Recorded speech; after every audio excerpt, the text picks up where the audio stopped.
How y'all doing? Good. And Marcus, how would you assess the offensive line's performance as a whole?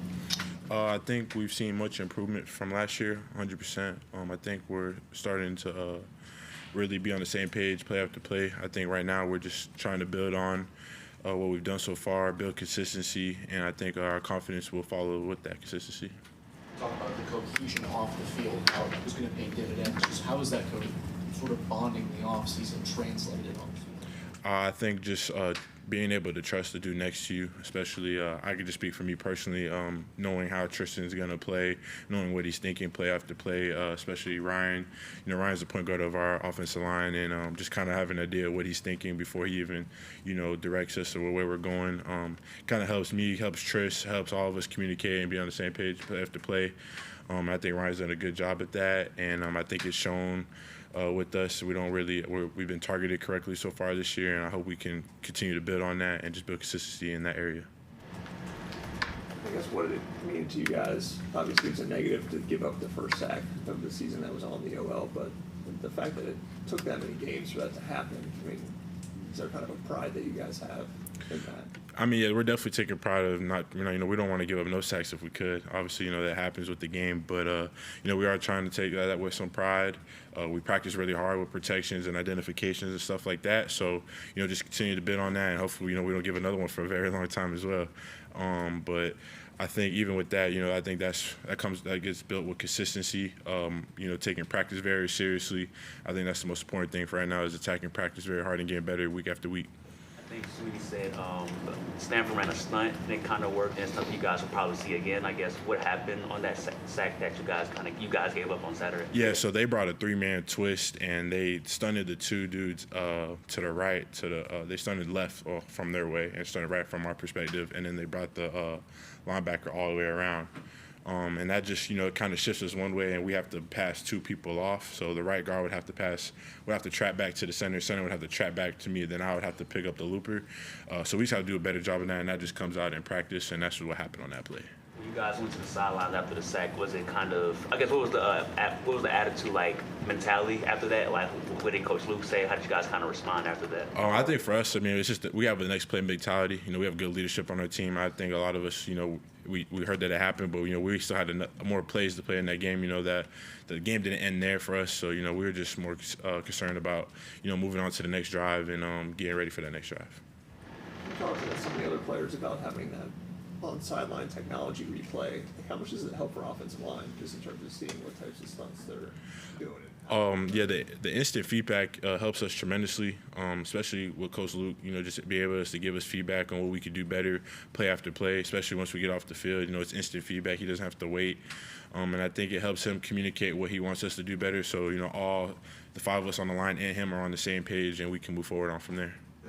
Jaden was telling us, at least defensively, they would draw stuff, with routes and stuff. What would you guys do previously, if you were trying to figure out what to do on the field? I mean, Coach Luke doesn't really get into all that. He just, really, he looks at it and he just gives us his feedback, and we just try to get on the same page from there. Quick clean up. We don't do too much after other than that, though. We keep it real simple. In a previous year, last year before the technology, how would you guys discuss? Yeah, we'd probably get a whiteboard, draw up the front, and just try to draw up what the defense just did and what we did to respond to that, and then try to fix it on from there. So it's just easier without having to. We could kind of take all that away. We get quicker to that because, especially with the way our defense is playing, when they're getting 3 and out so fast, stuff like that, that stuff takes time. So the technology definitely helps us get instant feedback. Obviously, Florida State struggled a little bit.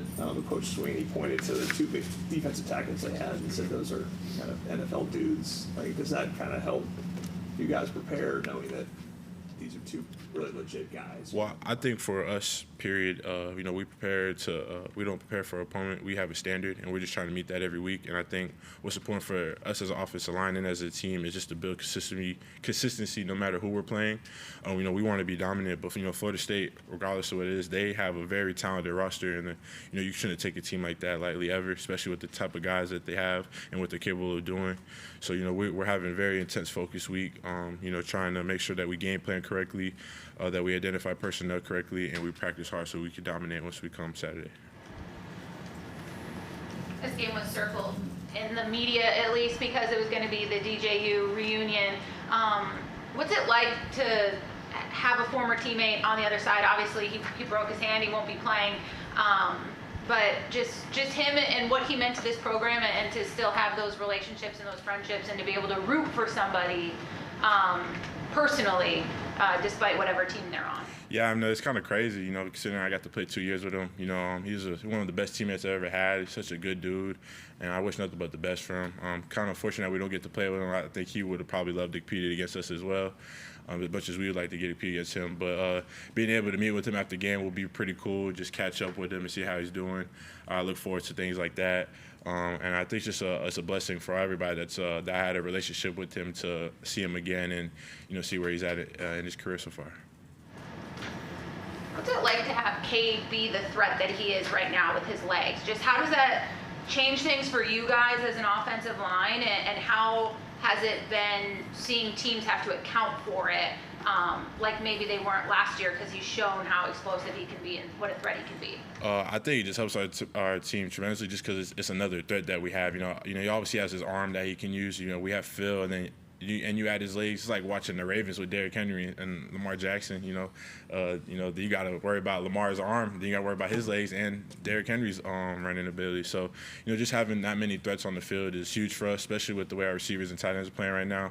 And as an offensive line, I think it just helps us kind of build confidence. The defenses are going to be a little bit more hesitant with certain things, because they can't just hone in on one thing, because we have so many threats on the field. So it kind of neutralizes the defense. What's it like to see him? I'm thinking of his touchdown that he scrambled for this past week. What's it like when you start to when you see it happening, when you see him breaking downfield, where he also continued to direct traffic, by the way? Yeah. So I think the craziest thing is realizing he's running that fast. He's been sliding, especially that run against Stanford and the run against NC State on the first touchdown we had. I'm just looking dang, when you started running that fast, I ain't seen that before. Maybe I missed it some. So obviously, I'm not going to catch him, so, I'm just putting my hands up in the air and just go Cade. But, it's definitely awesome that he's improved on that. You could tell that he's worked in the offseason, and it's been huge for us as a team.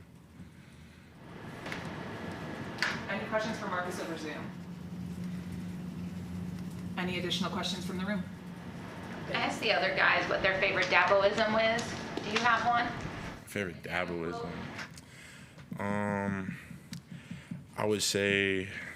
that's tough. There's a lot of good ones.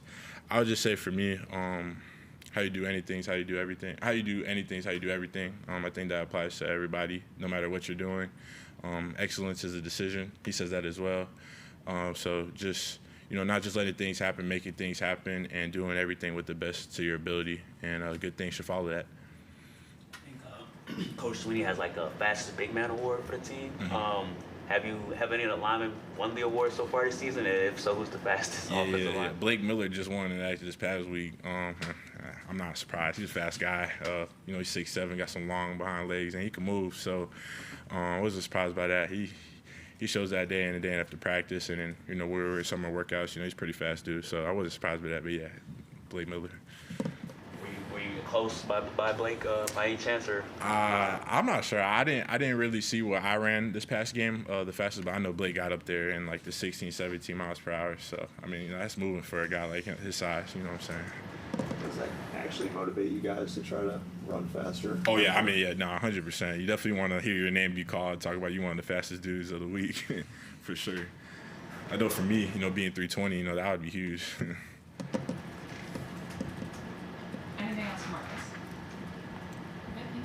All right, thank y'all. Y'all have a good one.